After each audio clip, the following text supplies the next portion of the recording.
Welcome to our channel. In the video la nama enna paaka porona two wire DC distributor base பண்ணிருக்கிற problem என்னன்னு பாருங்க. A two wire DC distributed cable AB is 2 km long and supplies load of 100 amps, 150 amps, 200 amps and 50 amps suited 500 meter, 1000 meter, 1600 meter and 2000 meter from feeding point A அப்படினு சொல்லிருக்காங்க. அதாவது நமக்கு load வந்து மொத்தம் 4 loads எடுத்திருக்கோம். Distance ஏல இருந்து எவ்வளோ அப்படின்றத நமக்கு கொடுத்துட்டாங்க. Each conductor has a resistance of 0.01 ohm per 1000 meter. Calculate the power distribution at each load point if a power distribution of 300 volt is maintained at point A அப்படின்னு கொடுத்துருக்காங்க. ஸோ இதில் கிவன் டேட்டாஸ் வந்து நமக்கு ஏன்றது starting பாயிண்ட்டும் பீன்றது end of the point அப்படின்றது நமக்கு தெரியணும். ஏன்னா என்டையர் கேபிளே நமக்கு ஏபி வந்து 2 கிலோமீட்டர்னு கொடுத்துருக்காங்க. ஸோ இங்கே லோட் வந்து மொத்தம் 4 லோட்ஸ் எடுக்கணும். ஸோ இதை நான் ட்ரா பண்ணுறேங்க டயக்ராமை. we can draw this.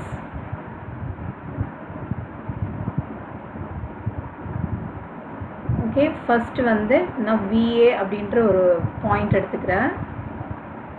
இது வந்து விஏ. ஓகே, நெக்ஸ்ட்டு மொத்தம் 4 நோட்ஸ் வந்து நம்ம லோட் எடுக்கிறோம். 1 2 3 4 லோட்ஸ். அவங்க கிளியராகவே சொல்லிட்டாங்க. என்ன சொல்லியிருக்காங்கன்னா ஏன்ற பாயிண்ட் இது வந்து விஏ, இது ஏன்ற ஸ்டார்டிங் பாயிண்ட்டு, இது பின்ற ஸ்டார்டிங் பாயிண்ட், இது எண்ட் பாயிண்ட். மொத்தம் 4 லோட்ஸ் எடுத்திருக்கோம். இப்போ இதுக்கு நான் நேம் வைக்க போகிறேன். என்ன நேம் வைக்க போகிறேன் அப்படின்னா, இது வந்து ஏபி ஆல்ரெடி சொல்லிட்டேன், இது சி, இது டி, இது இ அப்படின்னு நேம் வைக்கிறேன். ஓகேங்களா? இப்போ இங்கே லோடு கொடுத்துருக்காங்க. எவ்வளோ லோட் கொடுத்துருக்காங்க? ஃபஸ்ட்டுக்கு வந்து 100 ஆம்ப்ஸ்ன்னு கொடுத்துருக்காங்க. நெக்ஸ்ட்டு 150 ஆம்ப்ஸ், நெக்ஸ்ட்டு 200 ஆம்ப்ஸ், லாஸ்ட்டாக 50 ஆம்ப்ஸ்ன்னு கொடுத்துட்டாங்க.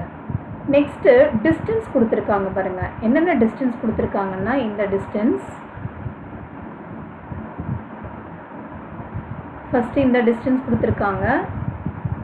நெக்ஸ்ட்டு ஏலேருந்து டிக்குன்னா டிஸ்டன்ஸு, ஏலேருந்து ஈக்கான டிஸ்டன்ஸு அண்டு ஏலேருந்து பிக்கான டிஸ்டன்ஸ் மொத்தத்தையும் கொடுத்துருக்காங்க நமக்கு.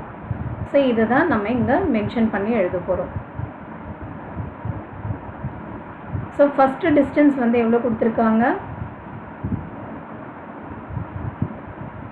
ஃபஸ்ட்டு டிஸ்டன்ஸ் வந்து எவ்வளோ கொடுத்துருக்காங்கன்னா 500 மீட்டர்ஸ்.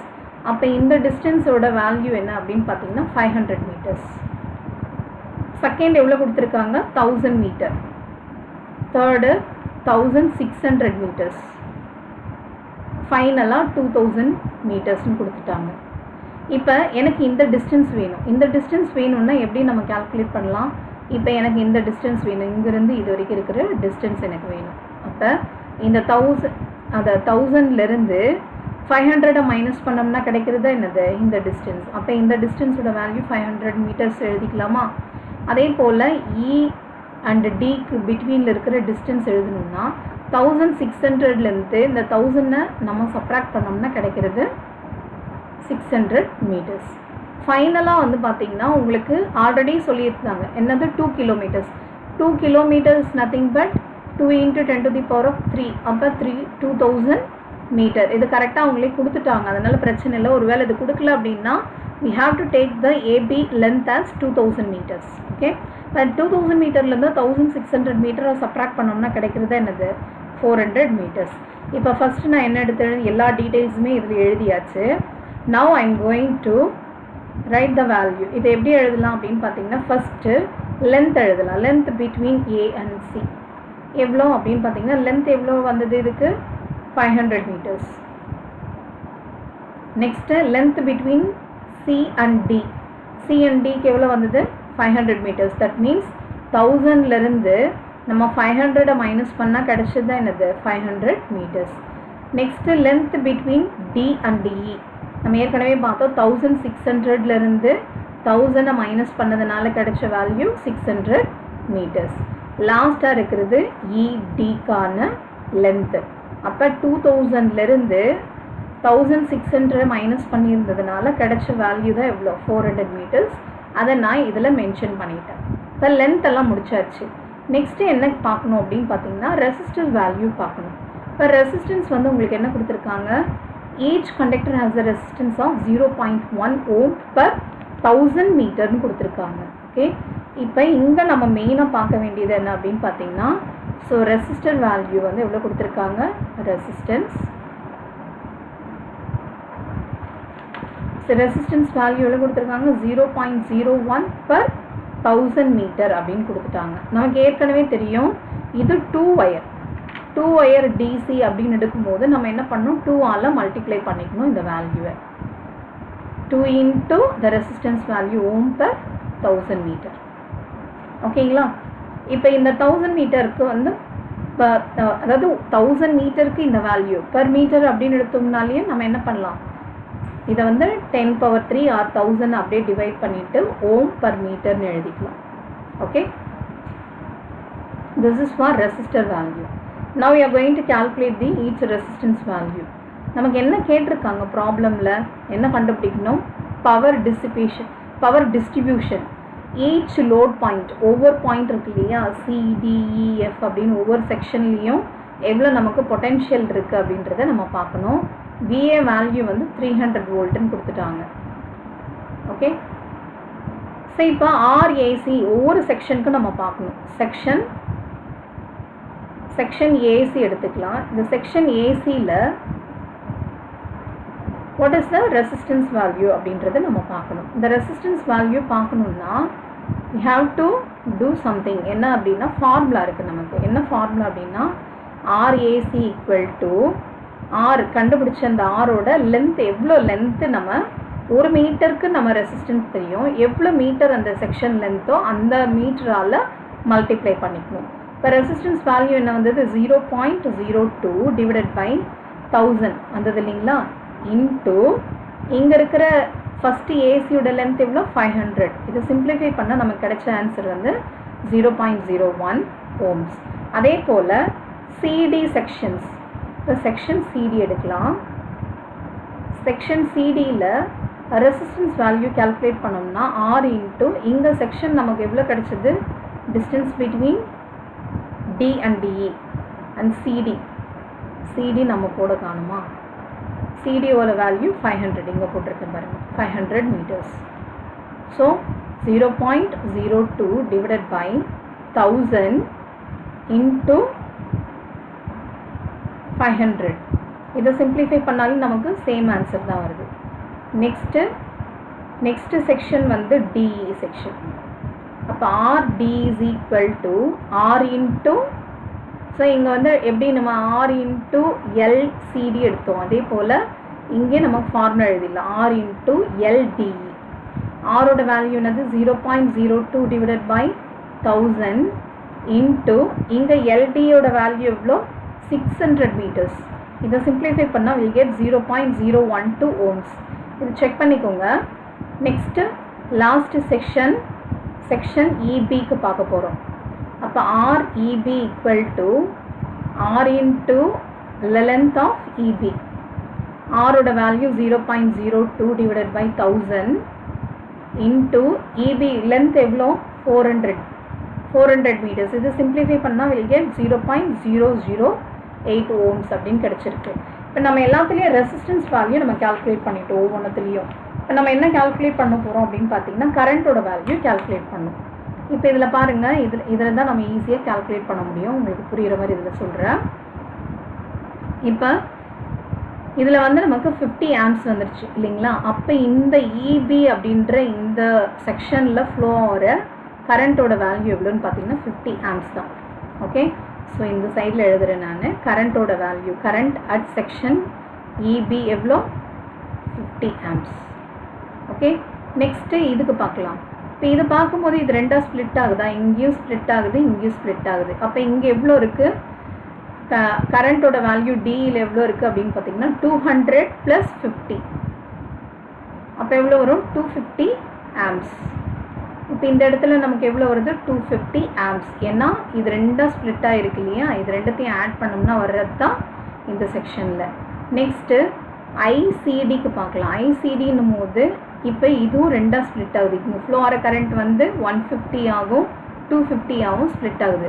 அப்போ 150 + 250 இது ரெண்டுத்தையும் ஆட் பண்ணால் நமக்கு கிடைக்கிறது வந்து பார்த்திங்கன்னா 400 ஆம்ப்ஸ். அதுதான் இதில் ஃப்ளோ ஆகுது.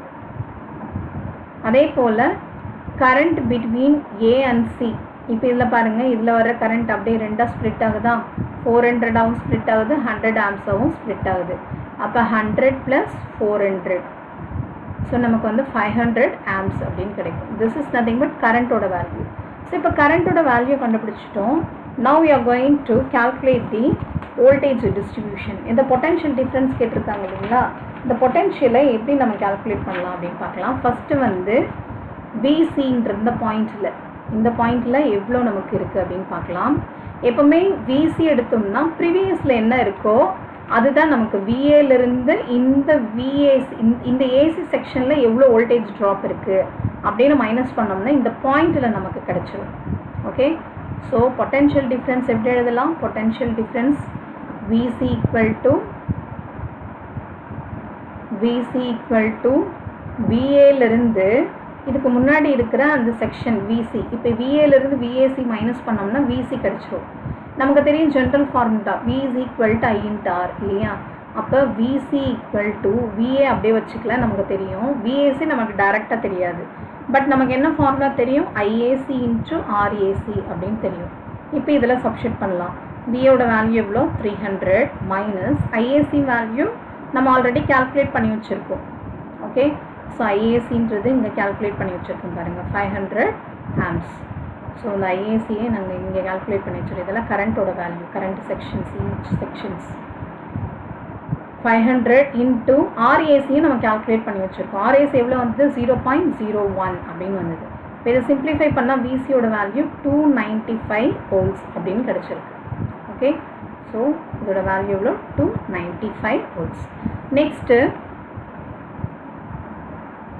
நெக்ஸ்ட்டு நம்ம கால்குலேட் பண்ண போகிறது விடி எப்படி கால்குலேட் பண்ணலான்னா, பிசியிலிருந்து நமக்கு என்ன அந்த பாயிண்ட் இருக்கோ அது பாயிண்ட்டுக்கு ப்ரீவியஸில் இருக்கிற அந்த ஜங்ஷன் தான் எடுக்கணும். இப்போ சி முடிச்சிட்ட பிறகு டி எடுக்கிறேன்னு வச்சுக்கோங்க. விடியில் ப்ரீவியஸில் என்ன அந்த வோல்டேஜ் ட்ராப் அந்த நோடு இருக்கோ அந்த நோட்லேருந்து இந்த செக்ஷனுக்கு நம்ம மைனஸ் பண்ணணும். அப்போ இது எப்படி எழுதலாம்? PC minus VCD. செக்ஷன் வந்து நமக்கு என்னது? C and D. இதில் மைனஸ் பண்ணோம்னா விடி அந்த பாயிண்ட்டில் மட்டும் நமக்கு எவ்வளோ வோல்டேஜ் ட்ராப் அப்படின்னு கிடச்சிரும். விசின்றது இப்போ தான் நம்ம கால்குலேட் பண்ணியிருக்கோம். 295 மைனஸ் இந்த ஃபார்முலா நமக்கு ஆல்ரெடி தெரியும். விசின்னா ICD into RCD. Okay, so ஐசிடியோட வேல்யூ எவ்வளோ? ஐசிடி வந்து 400 நம்ம கால்குலேட் பண்ணி வச்சுருக்கோம் ஆம்ப்ஸ். ஆர்சிடியோட வேல்யூ 0.01. இதை சிம்ப்ளிஃபை பண்ணாலே நமக்கு கிடைக்கிறது 291 volts அப்படின்னு கிடைக்குது. Okay, so this is nothing but your விடி வேல்யூ. ஸோ விடி இஸ் ஈக்குவல் டு 291 volts. அடுத்து நம்ம பார்க்க போகிறது C section. At point C பார்த்துட்டோம், அட் பாயிண்ட் டியும் பார்த்துட்டோம். அடுத்து இருக்கிறது அட் பாயிண்ட் இ. வி எப்படி எழுதலாம்? இதுக்கு ப்ரீவியஸில் இருந்தது விடி மைனஸ் விடிஇ. ஓகே, இதிலேருந்து மைனஸ் பண்ணோம்னா நமக்கு கிடச்சிரும். we can write the voltage as IDE into RDE. VDயோட வேல்யூ இப்போ தான் கால்குலேட் பண்ணியிருக்கோம், 291 மைனஸ் ஐடியோட வேல்யூ 250, ஆர்டியோட வேல்யூ 0.012. இதெல்லாம் ப்ரீவியஸ்லி நம்ம கால்குலேட் பண்ணி வச்சுட்டோம். இதை சிம்ப்ளிஃபை பண்ணால் will get 288 volt. This is nothing but VE value. இப்போ விஇயோட வேல்யூ எவ்வளோ கிடச்சிருக்கு நமக்கு? 288 volt அப்படின்னு கிடச்சிருக்கு. அந்த லாஸ்ட் பாயிண்ட் என்ன அப்படின்னு பார்த்தீங்கன்னா விபியோட வேல்யூ. விபி எப்படி கால்குலேட் பண்ணணும்? பிக்கு ப்ரீவியஸில் இருக்கிற அந்த வோல்டேஜ் நோட் வந்து விஇ மைனஸ் அந்த செக்ஷன் வந்து விபி இபி. ஓகே, ஸோ இதை எப்படி எழுதலாம்? ஐஇபி இன்ட்டு ஆர்இபின்னு எழுதலாமா? ஸோ இதுலேருந்து மைனஸ் பண்ணால் நமக்கு கிடச்சிடும். வியோட வேல்யூ 288ன்னு இப்போ தான் கால்குலேட் பண்ணோம். ஐஇபியோட வேல்யூ 50, ஆர்இபியோட வேல்யூ 0.008. ஓகே, இதை சிம்ப்ளிஃபை பண்ணால் வில் கெட் 287.6 volt அப்படின்னு கிடச்சிருக்கு. This VP value. ஸோ ஃபைனலாக நமக்கு என்னென்ன கேட்டிருந்தாங்க, ஒவ்வொரு பாயிண்ட்லேயும் நமக்கு எவ்வளோ வோல்டேஜ் பொட்டென்ஷியல் இருந்தது, பொட்டென்ஷியல் டிஃப்ரென்ஸ் இருந்தது அப்படின்னு கேட்டிருந்தாங்க. ஸோ அதை தான் நம்ம இப்போ கண்டுபிடிச்சிருக்கோம். ஸோ ஃபஸ்ட்டு வந்து டிஸ்டன்ஸ் எல்லாம் எழுதி முடிச்சுட்டு ரெசிஸ்டன்ஸ் வேல்யூ கால்குலேட் பண்ணிவிடுங்க. தென் கரண்ட்டோட வேல்யூ, ஒவ்வொரு செக்ஷன்லையும் எவ்வளோ கரண்ட் இருக்குது அப்படின்றத ஐடென்டிஃபை பண்ணிவிட்டு தென் we can go for the calculation of potential difference at each load point. இங்கே வந்து 300 வோல்ட்டுன்னு நம்ம கொடுத்துருக்காங்க. ஒருவேளை உங்களுக்கு 300 வோல்ட்டுன்னு சோர்ஸ் எதுவும் கொடுக்கலன்னா you have to assume some value and then you have to proceed. Okay, so அப்படியே சிம்பிளாக எங்களுக்கு சோர்ஸே கொடுக்கல அப்படின்னு விட்டுட்டு வந்துடாதீங்க, அஸ்யூம் பண்ணி போடுங்க. தேங்க்யூ.